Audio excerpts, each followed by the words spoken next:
Romanos, capítulo 6, versículos 22 e 23.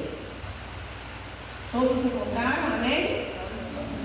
Ele diz assim: agora, porém, libertados do pecado, transformados em servos de Deus, tendes o vosso fruto para a santificação e, por fim, a vida eterna.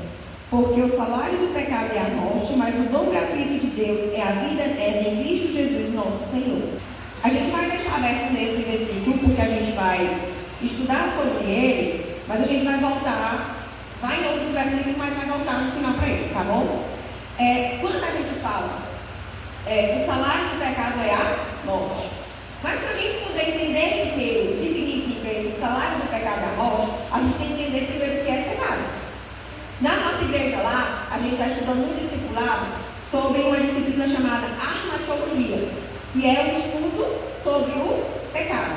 Aí você, mas para que a gente vai estudar o pecado? Sim. Então por que a gente estuda a lei? Para a gente saber o que a gente está fazendo de errado. E quando se faz alguma coisa errada, tem consequência. A lei não é clara, a lei brasileira. Você não pode fazer isso, porque se você fizer isso, acontece isso, aquilo. Você tem que ter conhecimento disso. Porque se você não tem conhecimento, como é que você não vai praticar? Então vamos lá.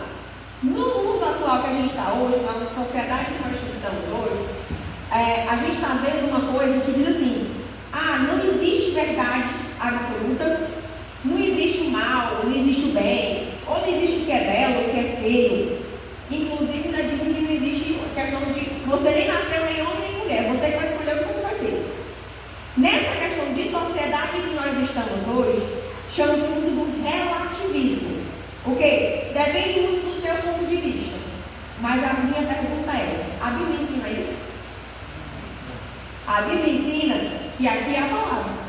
É isso aqui que é a regra. E é isso aqui que nós temos que obedecer. Ela diz que Deus fez homem e mulher. Não existe eu vou escolher ser homem e eu vou escolher ser mulher, ou eu posso escolher ser os dois, ou eu estou no meio termo, ou eu estou em cima do muro. Não. Ou é este, ou é este. Mas no mundo em que nós estamos hoje a verdade para mim pode não ser a verdade para você. O que é bom para mim pode não ser bom para você. O que é mal para mim pode não ser mal para você. Só que para Deus, e na Bíblia coloca aqui: este aqui é o certo e este é o errado. A consequência do certo e a consequência do errado. E aí nós vamos entender que, por isso que é importante a gente estudar sobre o pecado, a gente entender o que é o pecado. E quando a gente estuda essa disciplina, principalmente em relação ao pecado, ele nos traz 4 coisas: a condição em que o homem está atualmente por causa do pecado, a impossibilidade de agradar a Deus, o homem está perdido e num abismo muito grande em relação ao nosso Deus, e que ele sozinho não pode fazer nada para alterar essa realidade. Por isso que nós temos que estudar exatamente sobre o pecado. Mas você diz assim: o que é pecado? Se eu fizer essa pergunta, o que é pecado? Aí você vai, tem várias formas de você responder. Mas o que eu gosto muito, porque como eu já fui professora de crianças, e nas mensagens que eu coloco, a gente tem que ter uma linguagem, porque tem crianças aqui também. Então, quando a gente faz uma ministração dessa, não adianta falar só para adultos. Crianças também tem que entender. Por quê? Porque quando ela já sabe o que é certo e errado, quando ela perde a inocência, ela precisa de salvação. Ela precisa ouvir qual é o caminho certo para se chegar aos céus, para voltar a ter comunhão com o Pai. E aí, já que as crianças estão aqui, a tia vai pegar vocês para auxiliar na pregação, tá bom? E agora vocês vão repetir. E os adultos é bom também aprender. Pecado, vamos lá. É tudo aquilo que pensamos. Vamos lá, Matinha, todo mundo. É tudo aquilo que pensamos. É tudo aquilo que falamos. É tudo aquilo que praticamos que não agrada a... Vamos lá, até os adultos. É bom os adultos também fazer. Vamos lá, que fica bem mastigado. É tudo aquilo que pensamos. É tudo aquilo que falamos, é tudo aquilo que praticamos que não agrada a Deus. Deu de entender agora o que é pecado? Ou seja, falou coisa que não deve, pensou coisa que não deve, ou fez coisa que não deve, já está sabendo, né? Já não agradou a Deus, já Então vamos lá. Quando a gente diz que para estudar o pecado, a gente entende que condição nós estávamos, a gente volta lá para o Jardim do Éden. Quando a gente volta lá no Jardim do Éden, a gente pode entender que Adão e Eva, eles tinham um relacionamento com Deus. Porque lá em Gênesis 3:8, ele diz que Deus andava no jardim e conversava com eles. Se ele andava no jardim e conversava com eles, você vai ter essa intimidade todos os dias, no entardecer, com uma pessoa que tu não conhece, com uma pessoa que tu não tem intimidade, com uma pessoa que tu mal conversa? Não. Ou seja, a gente pode entender que Adão e Eva tinham um relacionamento com Deus. Esse relacionamento, quanto mais você conversa, quanto mais você tem esse diálogo, ele vai gerar o quê? Uma intimidade. Com essa intimidade, você pode ter a liberdade de contar o que você sente. Você tem a liberdade de ouvir conselhos. É ou não é? Nos nossos dias de hoje, quando a gente tem uma intimidade com a pessoa que você vai confidenciar, você tem a liberdade de se abrir, você tem a liberdade de falar. E a gente pode entender que lá no Jardim do Éden, Adão e Eva tinham esse relacionamento. Ele tinha essa intimidade. Só que tem uma coisa. Quando Deus criou o jardim, ele criou tudo maravilha, não foi não? Ele deu um jardim, muito bom para ele. Agora o que acontece? Ele deu uma característica para o homem que ele não deu para nenhum outro animal. Ele deu uma coisa chamada livre-arbítrio. Ele diz, olha, tu raciocina, tu pensa, só que tem um detalhe, tu tem poder de escolha. Eu te dou o direito de escolha. Só que tem um detalhe. Tudo que ele fez, ele dá uma condição. Nada vem de graça. Nem para Deus também, viu? Quando ele te dá um jardim inteiro, mas ele diz, não vai ser de qualquer jeito, aqui não vai estar livre assim não. Eu dou uma ordem. Eu só dou uma condição. E a gente pode entender que, olha, gente, ele deu um jardim inteiro. Ele deu uma imensidão de coisas para se fazer. Só que ele disse, eu só lhe dou uma ordem. Você tem essa árvore aqui do conhecimento do bem e do mal que você não pode comê-la. De um jardim inteiro. Ele apenas colocou um fruto. E não era a questão em si do fruto, que a gente até conversou muito na aula lá. O problema não era o fruto. O problema era a lei. A regra. A única regra que Deus exigiu de Adão e Eva era o quê? Obediência. A única regra que ele deu foi essa. Se ele deu um jardim inteiro e ele colocou essa única condição, agora ele colocou assim, agora vamos testar se o livre-arbítrio que eu dei vai funcionar? Porque assim, quando Deus te dá as coisas, pode ter certeza, vem os testes. Ele sempre coloca uns testes na sua vida para ver se, inclusive os testes, às vezes tem testes que vêm até antes, né? Para ele te dar uma bênção, primeiro ele vai te testar para tu saber se tu é capaz de tu receber ela. Às vezes ele acontece, o agir de Deus é bem interessante. E o que acontece? Ele deu um jardim, tem um livre-arbítrio e ele colocou uma ordem. Aí onde é que entra a questão do pecado? Eu quero que vocês abram em Gênesis 3:6. Para a gente poder entender. Começa aí, Gênesis 3:6. Diz assim, vendo a mulher que a árvore era boa para se comer, agradável aos olhos, e a árvore desejável para dar entendimento, tomou-lhe do fruto, comeu e deu também ao seu marido, e ele comeu. Texto aqui a gente pode tirar alguns ensinamentos. Quando acontece o pecado? A gente até para poder entender, e é uma coisa que Deus coloca para a gente poder abrir os olhos. Se você verificar, ele diz assim, vendo a mulher que a árvore era boa para se comer, agradável aos olhos. Você está vendo que ele utilizou dois sentidos aí. Qual foram os dois sentidos que ele colocou? Vendo e comer. Nós temos 5 sentidos. Visão, audição, olfato, tato e paladar. Se você prestar atenção, são esses 5 sentidos que trazem os estímulos para o nosso cérebro. São através desses 5 sentidos que vêm para o nosso cérebro. E aí começa através dos nossos 5 sentidos. E aí por isso que tem uma música infantil que ele diz assim, Ela começa a falar do olho, boca, mão e pé. Diz assim: cuidado, olho, boca, mão e pé. Cuidado, olho, boca, mão e pé. O nosso Criador está olhando para você. Cuidado, olho, boca, mão e pé. O que a gente pode dizer? Tudo que vemos, tudo que sai ou entra da nossa boca, tudo que pegamos e tudo que ouvimos, nós temos que ter cuidado, porque são através desses 5 sentidos que vem o estímulo para o nosso cérebro. Aí o segundo ponto ele diz: árvore desejável para dar entendimento. Olha o nome que ele diz: desejável. Se vem dos 5 sentidos o estímulo para o nosso cérebro, para que aconteça o pecado, tem que vir um desejo. É onde ele diz: ó, vem aqui e desce para cá. Primeiro começa os sentidos, vem para cá. Ele desce para cá.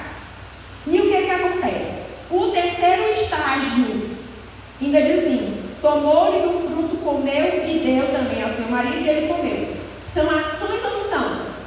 Tomou, comeu, deu. Então, em relação ao pecado, a gente tem que tomar muito cuidado nessas etapas.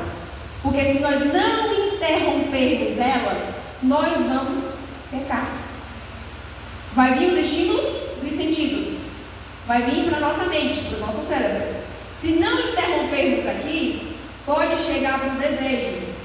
Chegando no desejo, é um passo muito próximo para a ação. Entendido até aí?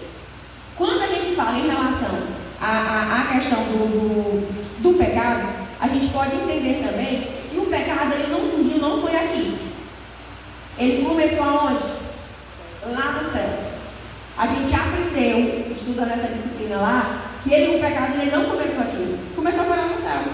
Porque se você colocar lá em Isaías 14, do 12 ao 14, ele começa dizendo assim: como caíste do céu ao estrela da manhã, filho da alva, como foste lançado por terra, tu que deliberavas as nações, tu dizias no teu coração. Onde foi que começou? Dizias no teu coração. Ele dizia o quê? Eu subirei ao céu. Estava falando o quê? Do reino. Lá onde Deus estava.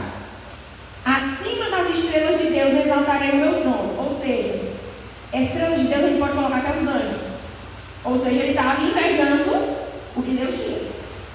Ainda diz: no meu trono, no monte da congregação me assentarei. Estava falando do reino.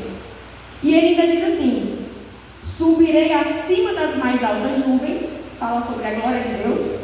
E aí por final ele ainda diz: serei semelhante ao Altíssimo. Esse aí foi o final que ele ainda diz: quem ser semelhante ao Altíssimo. Se você vê isso, o que foi que colocou? Satanás ele começou a inventar no seu coração. Ele desejou ser semelhante a Deus e querer ter as coisas que Deus tinha. Aconteceu a consequência para eles. E a gente já sabe as consequências que vieram para eles lá. Quais foram as consequências que veio? Satanás e um terço dos anjos perderam sua posição no céu, como está em Apocalipse 12, 9. E todos perderam sua santidade original e se tornaram corruptos por natureza. A gente tem que ter. Toda ação ela tem uma consequência. Todo pecado também tem uma consequência. E quando a gente volta lá para o jardim do Éden, lá Eva, quando olhou para o fruto, ela intentou, ela desejou ter conhecimento. Ela desejou ter conhecimento. E aí vamos lá. Quando ela desejou, ela praticou. E a prática foi a desobediência. Agora vamos entender uma coisa. Quando nós estamos continuando lá em Gênesis, depois que ela comeu do fruto, eles viram que estava luz. E aí a gente vai ver que uma das consequências do pecado, a gente vai entender o que é isso aí, do estava luz. Só que o que acontece? Deus veio para visitá-los. E ele começou dizendo: onde estás? Quando a gente vê essa frase, onde estás, a gente entende que Deus sempre, por causa do seu amor e da sua misericórdia, Ele sempre vai nos procurar. Mesmo, aí eu vou dizer, Deus não sabia onde Adão e Eva estavam? Sabia. Sabia que Adão e Eva tinham pecado? Sabia. Mas Ele sempre diz, onde você está? Quando alguém vai para o mundo, Ele diz, querido, filho, onde você está? Ah, Deus não sabe? Sabe. Só que quando Ele faz isso, Ele está te procurando. Ele quer que você reconheça, Ele quer que você volte. Só que inicialmente, o que acontece? O homem, quando Deus pergunta onde está, ele responde que estava nu, teve medo e se escondeu. Ele confessou o pecado? Não, ele só disse que estava nu. Ele não confessou o pecado, ele só disse que estava nu. Aí Deus ainda faz a outra pergunta, porque Deus sempre insiste que você diga, eu quero que você reconheça, eu quero que você diga. A pergunta que ele fez, quem te fez saber que tu estavas nu? Ele, de novo, ele tenta dizer, meu amor, querido filho, eu estou insistindo, é que você reconheça o que você fez. Eu já sei a consequência, eu já sei o que você fez. Só que o que eu estou te instigando a fazer é tu reconhecer que tu errou. Mas aí, Adão e Eva reconheceram? Não. Quando ele fez a pergunta, quem te fez saber que estava nu? Aí começou o que nós normalmente fazemos. Quando a gente comete um erro, a gente nunca quer arcar com as responsabilidades. A gente quer encontrar ou alguém ou algo para jogar a culpa. Aí Adão já diz logo, a mulher que tu me deste. Ele nem disse que foi ele que pegou, não. Ele já jogou culpa na mulher e ainda disse assim, tu me deste, falando com Deus assim, né? Foi tu que me deu, ela e ela que me fez pegar. Volta-se para a mulher. A mulher reconhece o erro? Não. Ela diz o quê? Ah, foi a serpente. Foi ela que me fez tu comer do fruto. A pergunta é, a serpente, o Senhor falou uma pergunta com a serpente? Não. Para a serpente ele não perguntou. Da serpente ele já começou o juízo. E a gente entende que pecado ele tem consequências. Todas as nossas atitudes, sejam boas ou sejam más, elas têm consequências. E o pecado teve consequências. Da atitude de Adão e Eva, teve para o homem, teve para a mulher, teve para a serpente, teve para o meio ambiente, mas também teve para toda uma descendência que chegou até nós. E aí vamos entender. Em relação às consequências, a gente pode dizer que o relacionamento com Deus não permaneceu igual. Porque Deus e pecado não tem como. E tem até umas teorias que diz que o pecado foi Deus que criou. Mas como foi que Deus que criou o pecado? Se Ele é santo, se Ele é justo, Ele não tenta ninguém. Não tem como. Agora sim, a gente pode entender que há consequência em relação ao relacionamento entre o homem e Deus. O que acontece? Essa comunhão ela foi quebrada e nos afastou de Deus. No versículo em que nós lemos, a gente volta lá para o versículo que nós lemos, ele diz assim, o dom gratuito de Deus é a vida eterna. A gente pode entender que quando estamos com Deus, quando estamos alinhados com Ele, em comunhão com Ele, qual é a nossa recompensa? A vida eterna. Mas, quando o pecado entra, ele quebra essa comunhão, e aí a gente chama da queda, né? A gente tem a questão da queda. Se Deus está aqui, o nosso relacionamento está aqui, esse rompimento faz com que o homem perca esse relacionamento, e a consequência agora é a morte. Não foi isso que a gente viu? Que ele colocou bem aqui, ó. O salário do pecado é a morte. E o dom gratuito de Deus é a vida eterna em Cristo Jesus nosso Senhor. Mas vamos lá. O relacionamento foi quebrado, foi rompido. O coração do homem ele se voltou mais para si, para o pecado e para Satanás, que é uma das consequências em relação a desse rompimento. Porque quando você está com Deus, você é voltado para o amor, para a justiça de Deus. Mas quando o pecado vem, o homem se torna mais egoísta. Ele se torna mais para si. Inclusive, nós estamos no meio. maligno. E quem é que comanda agora aqui? Por enquanto, quem está comandando aqui, quando Deus intervém, né? Quem é que está com autoridade? E quando teve o pecado, a gente vai ver quem. Outra coisa também que afetou a natureza humana. Quando a gente fala da natureza humana, a gente entendeu que Adão e Eva, eles eram inocentes. Eles não tinham conhecimento do bem e do mal. Mas, com o pecado, essa imagem, essa natureza, ela foi rompida. E a gente tem que tem a imagem natural, a imagem política e a imagem moral. Na imagem natural, a gente pode falar da questão da imortalidade, livre-arbítrio e sentimentos. O que Adão e Eva tinham. Agora, o que foi que o pecado fez? Em relação à imortalidade, a morte entrou. Entrou ou não entrou? Só que não foi só uma morte física. Entrou também a morte espiritual. Essa morte entrou, tanto física como espiritual. Em relação ao livre-arbítrio, a gente diz, mas o homem pode ter a questão do poder de escolha. Só que eu digo uma coisa para vocês. Como o mundo jaz no maligno, as nossas escolhas, elas estão, se nós não estivermos firmados na rocha com o Senhor, as nossas escolhas podem ser bem desastrosas. A gente pode escolher, a gente achando que está certo, mas a gente pode estar indo contra, porque a Bíblia diz, nós corremos um sério risco de termos uma desobediência desenfreada, consequência do pecado. Em relação aos nossos sentimentos, o relacionamento que tínhamos com Deus, era ou não era que o amor de Deus era transbordado por Adão e Eva? E Adão e Eva tinham ou não tinha esse amor por Deus? Quando o pecado vem e quebra esse relacionamento, nós passamos tem até situações que pessoas que nem acreditam que Deus existe, não acreditam no amor de Deus, o negócio ficou tão estragado que a gente até pergunta, meu Deus, até quando isso aqui vai permanecer? Porque a situação que nós estamos é bem complicada. Você vê pais destruindo famílias, a questão de a falta de respeito, falta de amor, é só o que a gente está vendo hoje, no mundo em que nós estamos hoje. Em relação à imagem política, o homem recebeu do Senhor a autoridade para governar a terra. Mas no momento em que ele pecou, ele deu essa autoridade para quem? Para Satanás. Ele delegou essa autoridade para Satanás. Por isso que o mundo jaz no maligno. Em relação à imagem moral, eles eram inocentes, eles eram santos, pureza, integridade, era característica de Adão e Eva.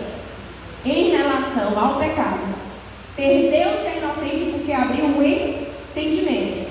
Só que há pessoas hoje se fortalecem muito na sua inteligência. Acham que a sua inteligência, porque assim, Deus nos deu uma capacidade muito boa, em relação aos outros animais, Ele nos deu uma capacidade intelectual muito boa. Só que ela está corrompida. E tem muita gente que usa a inteligência para o mal. Isso é que a gente pode ver muito. E a gente também vê que por causa dessa inteligência, muitos não acreditam em Deus ou confiam na sua própria capacidade.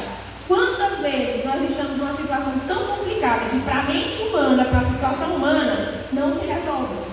Mas muito por serem inteligentes, por serem formados nisso ou naquilo. Mas eu posso. Eu. E no final das contas, chega a situação de você nem confiar aquela situação em que Deus possa resolver. Porque você sempre vai tentar resolver no seu braço. E tem coisas que Deus permite que aconteça na nossa vida que Ele diz, olha, não é você, sou eu. E quando você chega no fundo do poço, que você diz assim, não tem saída, só Deus, aí Ele diz, agora pode deixar que agora é comigo, né? Pode deixar que eu vou resolver. Quando a gente vê também em relação, em Gênesis 3:10, vamos lá ver. Ele respondeu, ouviu a tua voz no jardim, e porque estava nu, tive medo e me escondi. Consequências que o pecado traz. Viu que estava nu, ele perdeu a inocência, ele teve conhecimento. Ele teve a vergonha ele teve medo, sentiu-se culpado por causa da desobediência. Quando uma criança, a gente diz, criança, não faça isso, você não pode fazer tal coisa. A criança, quando desobedece, comete o erro e viu que veio as consequências, ele vai chegar para a mãe como se nada tivesse acontecido? Ele tem essa coragem? Ou se a mãe perguntar, ele vai ter coragem de dizer, mãe, eu fiz isso, assim, tranquilamente? É lógico que não. A maioria das vezes, a reação nossa humana é tentar se esconder ou tentar omitir. A gente faz um monte de coisa para não se responsabilizar.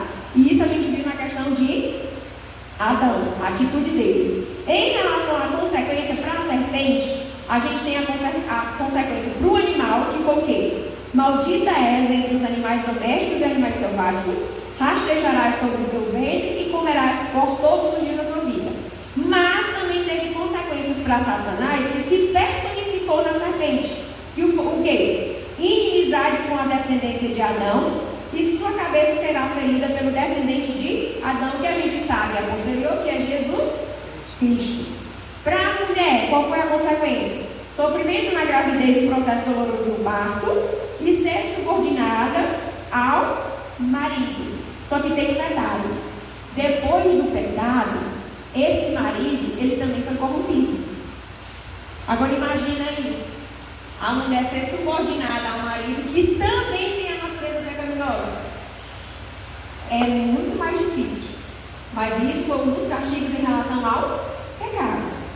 E para o homem, frustração de sua atividade como provedor. Inclusive a gente até comentou hoje de manhã que um dos grandes problemas da juventude de hoje são homens que são provedores, porque a maioria ainda são meninos, ou se casam de qualquer maneira, querem dar responsabilidade para os pais, lembrando que a característica que colocou aqui, a consequência para o homem é ele ser provedor. Para a mulher, ela vai ser subordinada ao marido e a questão das dores do parto. Mas o homem, ele tem que ser o provedor. E não vai ser tão fácil não, porque ele vai ter que trabalhar. Vai ser um negócio trabalhoso. Ele não vai ser de qualquer jeito. Aqui diz que o trabalho vai ser penoso. Não é tão fácil assim. E a gente pode entender também que teve consequências para o meio ambiente, que a gente colocou, que diz que a terra foi amaldiçoada. Coisa que Deus tinha feito perfeitamente, por causa do pecado, a terra também foi amaldiçoada. A gente pode entender que teve consequências para todo mundo, tanto para o homem, quanto para a mulher, quanto para a serpente, para a natureza e para a humanidade. Como todos os descendentes de Adão e Eva tiveram a sua natureza corrompida, pecaminosa. Por isso que é fácil você, digamos, se esquivar da tentação. É fácil? Gente, a nossa carne já está no meio aqui complicado. Se nós não tivermos auxílio do Espírito Santo, é quase impossível resistir. Por isso que nós temos que aceitar a Jesus, o Espírito Santo vir habitar em nós, porque é através dele que nós conseguimos resistir ao diabo, resistir às tentações. Que quando a gente fala, veio o pensamento, mas para não vir para o coração. Mas é fácil fazer isso, é fácil falar. Agora, agir é outra história.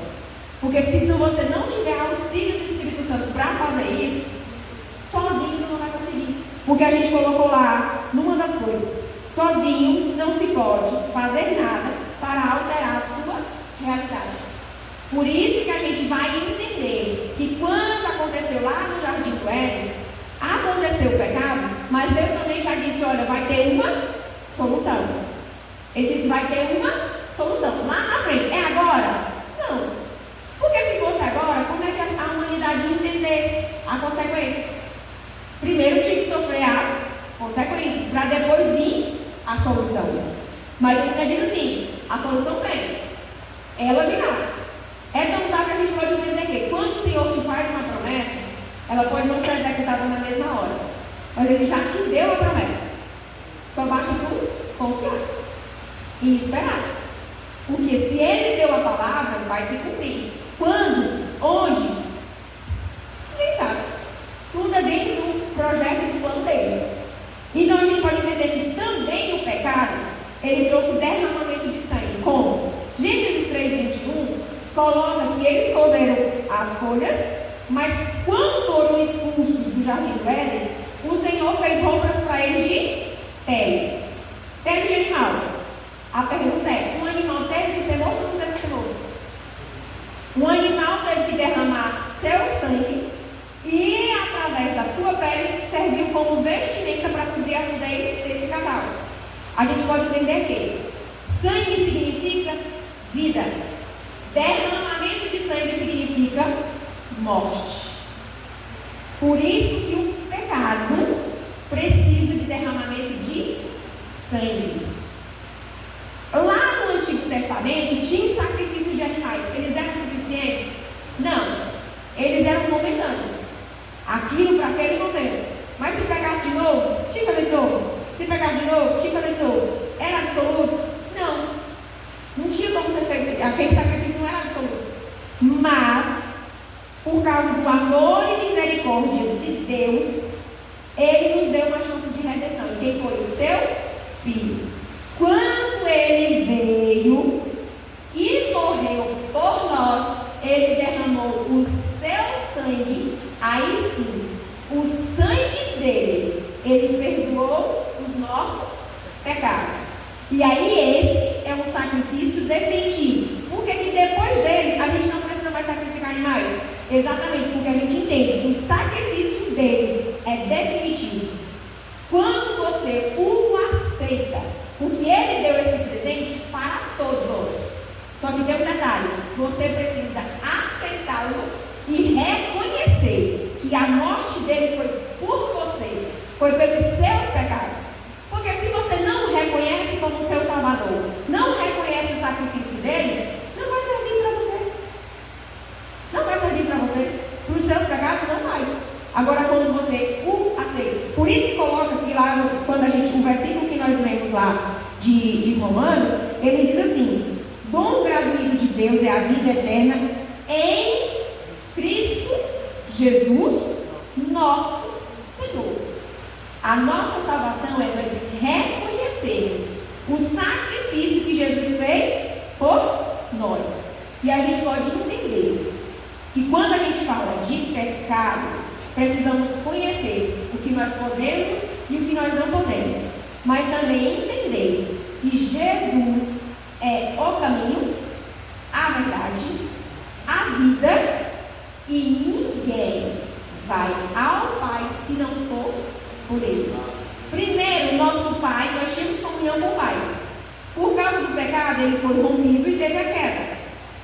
Agora, para voltarmos a ter essa comunhão, a Bíblia é clara: o único que pode fazer esse elo voltar para ter essa comunhão é Jesus. Aqui eu acredito que todos aceitaram a Jesus, eu acredito que sim. Mas aí eu te pergunto: só porque tu aceitou Jesus, salvo para sempre? Não. Quando você o aceita e você o reconhece, aí entra num outro processo de santificação. Porque aí é onde você vai começar a tirar tudo aquilo que não agrada. Você vai começar na tua vida espiritual, começar a tirar aquilo que não agrada a Deus, tu vai começar essa transformação. Porque enquanto estivermos aqui vai ser um processo. Enquanto estivermos aqui, nós temos que estar lutando todos os dias. Porque como a gente já diz, o mundo jaz no maligno. E todo dia vai vir uma tentação, todo dia vai vir uma coisa na nossa frente, que nós temos que lutar. E a briga da carne com o Espírito vai ser grande. A pergunta é: quem nós estamos alimentando mais? A nossa carne ou o nosso Espírito? Porque aquele que estiver bem mais alimentado é o que vai conseguir sobressair. E aí a mensagem que eu trago hoje é: precisamos entender a cada dia mais o que está escrito aqui. Precisamos obedecer. O processo não é fácil, mas nós temos uma esperança que através de Jesus nós podemos ter um encontro com E aí sim, quando nós encontrarmos com Ele, nós temos a vida eterna. Amém?